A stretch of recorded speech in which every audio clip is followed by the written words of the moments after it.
정치권 소식 짚어보는 아침의 맞소 시간입니다. 패널 4분 모셨습니다. 이승훈 전 더불어민주당 전략기획위 부위원장, 노동일 파이낸셜 뉴스 주필, 설주환 변호사, 최진영 변호사 나오셨습니다.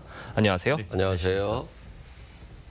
전해드린 대로 특검이 김건희 여사 소환 조사 하루 만에 구속영장을 청구했습니다. 특검팀 목소리 들어보겠습니다. 오늘 오후 1시 21분 김건희 씨에 대한 구속영장을 청구하였습니다. 죄명은 자본시장과 금융투자업에 관한 법률 위반, 정치자금법 위반, 특정범죄 가중처벌 등에 관한 법률 위반 알선수재입니다. 김건희 여사 특검 조사 시간이 조서 읽는 시간을 빼면 한 7시간 반 정도였다고요. 이게 예상보다는 조금 짧았다는 평가들이 있어서 추가 소환 조사가 있을 수도 있겠다 이런 전망들도 있었는데 어제 전격적으로 구속영장을 쳤습니다. 저도 이제 처음에는 한 2차례 정도 더 예. 소환하고 나서 영장을 청구할 거라고 봤어요. 아무래도 판사 출신의 특검이기 때문에 예.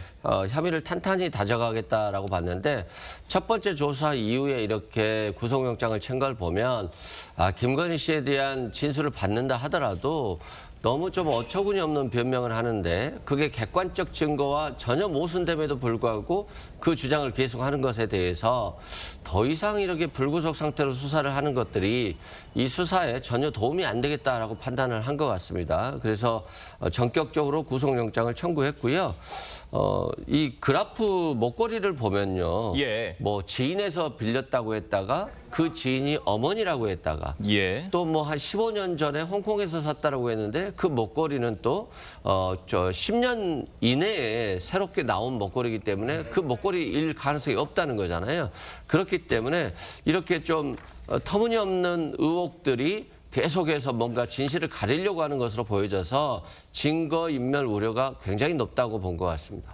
알겠습니다. 지금 김 여사는 16개 혐의로 특검 수사를 받고 있는 겁니다. 이 구속영장에 적시된 혐의는 도이치모터스 주가 조작 사건과 이 명태균 씨 공천 개입 그리고 건진법사 청탁 의혹과 관련한 3가지 혐의인데 지금 이 3가지 혐의에 대해서는 수사가 어느 정도 진척이 됐다고 볼 수가 있는 것 같아요. 어떻게 보십니까? 네, 이미 특히 저 주가 조작 이런 부분은 지난 정권에서도 오랫동안 해온 거 아닙니까? 이게. 예. 그래서 사실상 증거는 이미 다 나와 있을 거고요. 거기다가 이제 김건희 여사를 소환한 것은 그냥 확인 차원이라고 생각합니다. 소환해서 특별히 수사를 해서 새롭게 발견해야 될 혐의가 있는 게 아니니까요. 그렇기 때문에 우리가 언론에서도 이미 많이 보도가 돼서 증거가 다 확보됐다고 보여지고요. 또 명태균 씨 의혹 같은 것도 정치자금법 위반인데요. 공천 개입이라든지 그런 것들. 거기도 또 지난번에 우리가 다 통화 녹취 이런 거 듣고 왔던 거 사실 있지 않습니까? 그런 거 예. 보면 김건희 여사를 소환해서 특별하게 새롭게 수사해야 될 그런 혐의가 있는 게 아니고 사실은 소환하고 영장 청구하고 하는 것들이 이미 정해진 수순 아닐까? 그렇게 생각됩니다. 그러니까요. 특검에서는 김건희 여사를 조사를 하면서 어떤 물적 증거들을 딱딱 제시를 하면서 조사를 했고 다만 김건희 여사는 혐의를 부인을 했고 이 상황에서 특검이 전격적으로 영장을 청구를 한 건데 만약 영장이 발부가 된다면 지금 윤석열 대통령과 김건희 여사 부부가 동시에 구속이 되는 상황이 벌어지는 거잖아요. 이게 일반 형사 사건에서도 참 일반적이진 않은 경우인 것 같아요. 어떻게 보세요? 네, 일반적이지는 않습니다. 예. 보통 그런 경우는 근데 동일 범죄, 동일 혐의에 대한 사건인 경우에는 부부가 같이 구속되는 경우는 거의 극히 드물다고 볼 수가 있는데 네. 지금 윤석열 전 대통령과 김건희 여사 사이에서는 어떤 동일 범죄라고 할 만한 부분도 공통적으로 있습니다만은 김건희 여사가 별도로 지금 혐의를 받고 있는 내용들이 있거든요. 특히 이번 구속영장에 청구된 내용 혐의 3가지 중에 혐의 3가지는 대부분 김건희 여사 단독적으로 일어났던 일이라고 볼 수 있는 것들이 많습니다. 예. 도이치모터스 사건 같은 경우에도 그렇고요. 특히나 저는 도이치모터스 사건 같은 경우에는 수사가 많이 진행돼 있고 확보된 증거, 그다음에 가장 중요한 건 당시 통화 녹음이라든지 이런 부분, 그다음에 증권회사와 통화된 내용들이 대부분 나왔다는 것이거든요. 그런 바에 의한다고 한다면 지난 조사에서 본인은 대학원을 다니면서 주가 조작을 할 만한 시간적 여유가 없었다라는 어떤 변명으로 일관했다라는 부분을 아마 수사팀에서는 강조를 해서 증거인멸의 우려가 굉장히 크다라고 봐서 아마 신청을 한 것 같고요. 아마 발부가 된다면 이러한 어떤 별도의 혐의로 청구가 된 거라서 아마 발부가 되지 않을까 싶습니다. 그러니까 조사에서 그런 물적 증거들과 김건희 여사의 진술이 엇갈리는 부분들이 상당 부분 있었다는 얘기가 들리는데, 그러니까 나토 정상회의 때 그 찾던 목걸이 있지 않습니까? 명품 목걸이가 김건희 여사는 2010년에 홍콩에서 모조품을 샀던 거라고 얘기를 했는데, 이게 특검이 확인하기로는 2015년도에 나온 거여서, 그러니까 이 15년도에 나오기 전에 물건에 어떻게 모조품이 있을 수가 있느냐, 이 얘기인 것 같아요. 그렇습니다. 진실 공방이 예. 이루어지고 있는데요.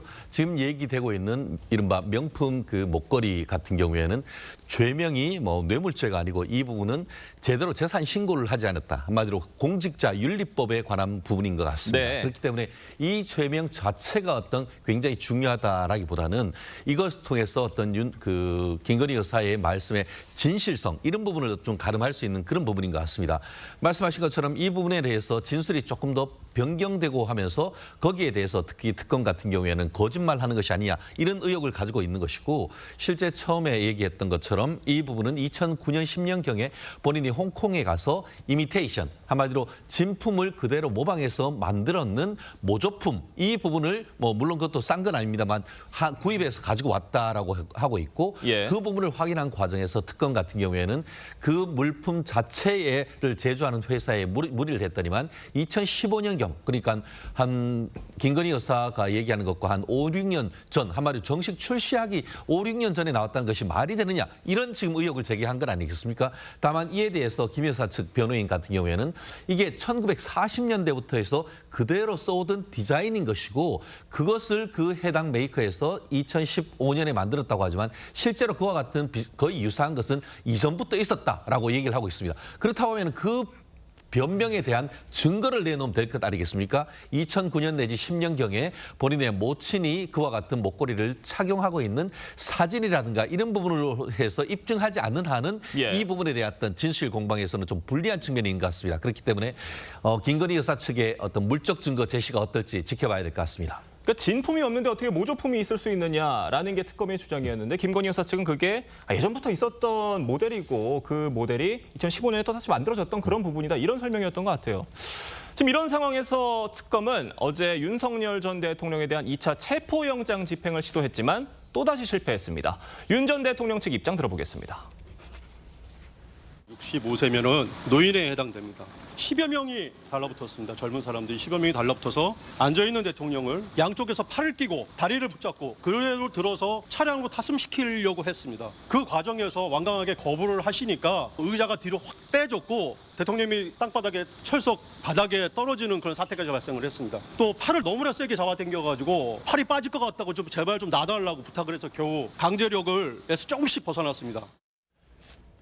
자, 윤 전 대통령 측 주장에 따르면 젊은 사람 10명이 윤석열 전 대통령 이렇게 사지를 붙들고 나오려고 하다가 처음에 실패를 했고, 완강히 거부를 하니까 아예 의자를 들고 나오려다가 거기서 또 윤석열 전 대통령이 떨어졌다는 거예요. 이것만 보면 일단 특검이 이번에는 정말 윤석열 전 대통령 데리고 나오겠다고 아주 작심을 하고 나온 건 같습니다. 그래서 특검 입장에서 보면 확실히 윤석열 대통령에 대한 조사가 필요하다고 본 것 같아요. 예. 그래서 이번에는 꼭 조사를 거부하는 것을 막아야 되겠다라고 간 것 같습니다만, 그렇다 할지라도 전직 대통령이잖아요. 그러다 보니까 정말 무리하기는 못한 겁니다. 뭐 조사를 거부하는 사람들 잡아오는 것들 다 잡아오거든요. 그럼에도 불구하고 못했다는 것은 전직 대통령이기 때문에 다칠 것을 굉장히 우려한 것 같아요. 그래서 결국 실패했는데, 이게 이제 문제는 앞으로 윤석열 전 대통령에 대한 저런 행동을 그냥 뭐 어쩔 수 없는 거 아니냐, 진술 거부권 행사하면 되는 건데 왜 굳이 잡아가려고 하느냐라고 한다면 모든 피해자들이 그런 주장을 할 수 있어요. 그렇기 때문에 진술 거부권은 헌법상 보장되지만 조사 거부권은 없다라고 말씀드리고, 윤석열 전 대통령, 윤석열 개인에 대해서는 저는 저렇게 강제적으로라도 체포에 가야 된다라고 생각합니다. 그렇지 않으면 법치주의가 무너지죠. 그런데 대통령 직위에 대한 존중의 차원에서 또 권위에 대한 차원에서 보면 좀 무리한 체포 시도일 수 있습니다. 그래서 저렇게 강하게 도저히 나는 조사받으러 안 가겠다라고 하는 정도 수준이기 때문에 예. 앞으로 향후 특검이 다시 체포영장을 발부받아서 집행하기는 현실적으로 이제 어려운 측면이 있다라고 보면 될 것 같습니다. 그러니까요. 지금 특검이 저렇게 작심을 하고 가서도 데리고 나오지 못한 부분에 대해서 특검이 오히려 좀 무능한 거 아니냐라는 지적이 여권에서도 나오고 있는 것 같거든요. 이건 어떻게 들으세요? 뭐 여권에서 그런 얘기가 나올 수 있죠. 최순실 씨 같은 경우도 뭐 윤석열 전 대통령이 특검할 때 잡아왔잖아요. 그 정말 뭐 잡혀오기 싫다라고 악을 지르기까지 했던 기억이 있어요. 그럼에도 불구하고 강하게 이렇게 체포해서 왔어야 되지만 그래도 전직 대통령이잖아요. 혹시라도 다칠까 봐 무리하지 못한 측면을 또 특검을 이해해 줘야 되고 가운데에 끼어 있는 교도관들은 또 뭡니까? 그런 측면을 조금 고려할 필요는 있겠다라고 생각합니다. 어떤 물리적 충돌 상황이 벌어졌던 것만은 맞는 것 같습니다. 지금 윤 전 대통령 측에서는요. 진술 거부권을 행사하겠다는 피의자에게 물리력을 행사하는 건 불법이다 이렇게 주장을 하고 있고 특검에선 적법한 집행이다 맞서고 있는 상황인데 누구 말이 맞는 거예요? 글쎄요, 저도 누구 말이 맞는지 잘 모르겠습니다.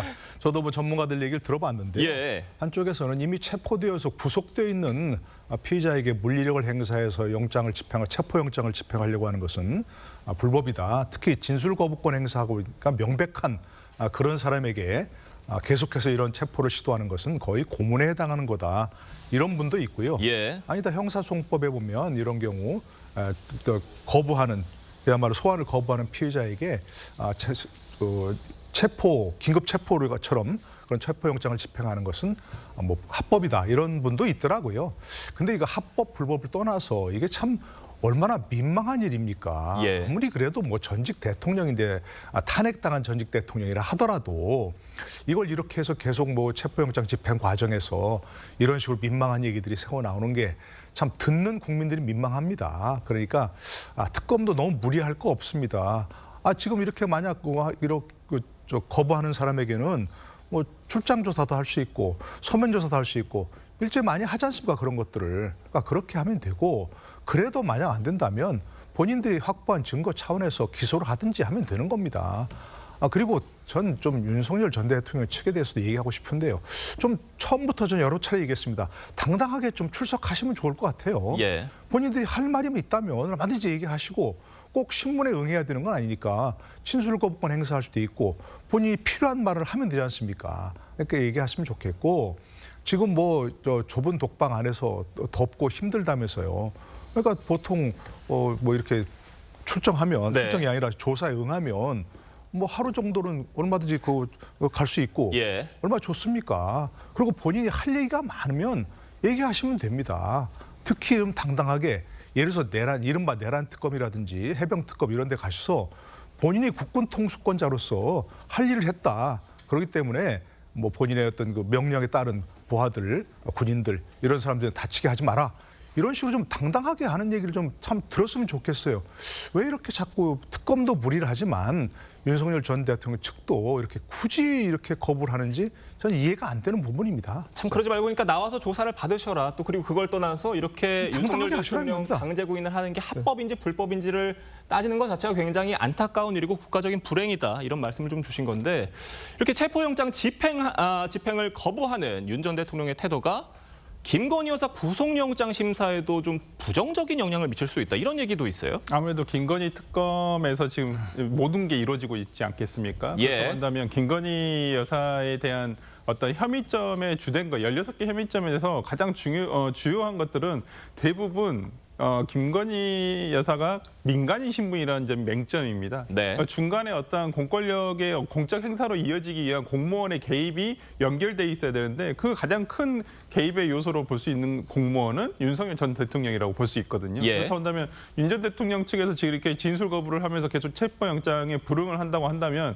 역시 재판부에서 영장을 발부하는 재판부에서는 증거인멸의 우려가 둘 다에게 있을 수도 있다라고 예. 볼 수 있기 때문에 다음 주에 이어질 어떤 김건희 여사의 구속영장 발부, 영장 실질 심사에도 상당히 악영향이 있을 것으로 보입니다. 알겠습니다. 저희가 다음 소식도 좀 짚어보겠습니다. 광복절 특별사면심사 대상자에 조국 전 대표가 이름을 올린 것으로 알려졌습니다. 조 전 대표는 작년 12월 징역 2년형이 확정돼서 복역 중인데 그러니까 지금 형기의 절반도 채우지 않은 상황에서 사면될 가능성이 굉장히 높아진 상황입니다. 어떻게 보십니까? 글쎄요, 뭐 사면이 최종적으로 확정은 냈으니까 아직 단정할 수는 없습니다만 예. 지금 나오는 거 보면 거의 되는 걸로 좀 보입니다. 그런데 보통 사면할 때, 사면 복권 특히 얘기할 때 보통 뭐 형기의 절반 정도를 지났고 또 본인이 깊이 반성하고 있고 또 국민 통합 차원에서 이런 단행한다. 보통 그렇게 얘기하지 않습니까? 저는 그런 조건을 채우지 않았다고 봅니다. 형기를 아까 말씀하신 30%밖에 채우지 않았고 예. 본인이 뭐 깊이 반성하고 있습니까? 그렇지 않은 것 같아요. 그죠? 그런데 또 국민 통합 만약에 조국 전 대표가 이렇게 사면돼 나오면 오히려 국민들이 여론이 갈갈이 더 찢어지는 상황 아니겠습니까? 지금도 뭐 찬반 굉장히 논란이 많이 있고요. 그런 상황에서 뭐 어떤 그 압력을 여러 가지 여권 내부의 압력을 뭐 이재명 대통령이 뭐 받아들인 건지 어쩐지 잘 모르겠습니다만 어쨌든 지금 우리가 보통 알던 그런 사면 복권 요건에는 해당이 안 된다고 이렇게 생각이 됩니다. 물론 이게 말씀해 주신 것처럼 이재명 대통령의 최종 승인이 있어야 사면이 되는 거지만 이 법무부 사면 심사 대상자 명단에 확정이 됐다는 것 자체가 이미 어떤 대통령의 의중이 반영이 된 거다 이런 시각들이 있기 때문에 이 대통령의 과거 발언들이 좀 다시 조명이 되는 부분이 있더라고요. 그러니까 2022년에 이재명 대통령이 조국 사태는 민주당이 국민에게 외면받고 비판받는 근원 중에 하나다. 이렇게 얘기를 했던 이재명 대통령이었어요. 저도 그 당시에는 굉장히 잘못했다고 생각을 했고 예. 지금도 그 조그만 어떤 편법이라 할지라도 자녀들에게 특혜를 주는 것 자체는 잘못됐다라고 생각을 합니다. 다만 조국 전 대표가 검찰 개혁 과정에 있어서 법무부 장관이 됐다는 이유만으로 정말 검찰의 무자비한 공세가 시작됐고 그 우두머리가 사실상 윤석열 전 대통령이었잖아요. 그리고 그가 겪은 고통은 아내가 한 5년 정도 실형을 살았고요. 또 딸은 의사 자격 면허 박탈되고 대학교 자격까지 박탈됐던 것으로 기억해요. 그래서 고졸이 된 건데 입학 취소예요. 그렇죠. 예. 입학 취소가 된 건데 결국에는 동생이라든가 조카까지도 모두 다 구속되는 것들은 실은 굉장히 정치적으로 검찰 개혁을 반대하는 검찰에 의해서 희생된 부분이 있습니다. 그리고 또 반면에 윤석열 전 대통령이 그걸 심판하면서 국민의 지지를 받았습니다만 지금 윤석열 전 대통령이 얼마나 많은 혐의로 지금 구속되어 있습니까? 그런 측면에서 원상회복할 필요는 있다. 그래서 저는 조국 전 장관에 대해서는 사면이 지금 필요하다라고 봅니다. 다만 대통령 입장에서는 좀 국민 통합의 관점에서 또 시기적으로 한 크리스마스 정도가 적당하지 않냐 이런 얘기도 있습니다만 이왕 만약에 결정을 할 거라고 한다면 신속히 결정을 해서 윤석열 정부를 탄핵하는 데 있어서 힘이 되어줬던 조국혁신당의 의사도 우리가 받아들일 수밖에 없기 때문에 그런 선에서는 사면이 지금 타이밍이 적절한 거 아닌가 싶습니다. 그러니까 말씀해 주신 것처럼 조국 전 대표의 사면은 사실상 뭐 시간 문제였다라는 해석들도 있는 것 같아요. 지금이냐, 뭐 연말이냐, 뭐 이 차이였다는 얘기들인데 이게 조국 전 대표가 어떤 그 대선 승리에 대한 보답성 이런 사면이다라는 해석도 나오고 있습니다. 왜냐하면 이게 그도 그럴 것이 지난 대선에서 조국 혁신당에서 대선 후보를 내지 않으면서 이 대선 승리, 민주당의 대선 승리에 상당 부분 기여했다 이런 분석들이 있었잖아요. 네, 특히나 뭐 배우자인 정경심 교수는 또 뭐 더 일찍 만날 수 있다라는 어떤 포스터를 올림으로써 어떤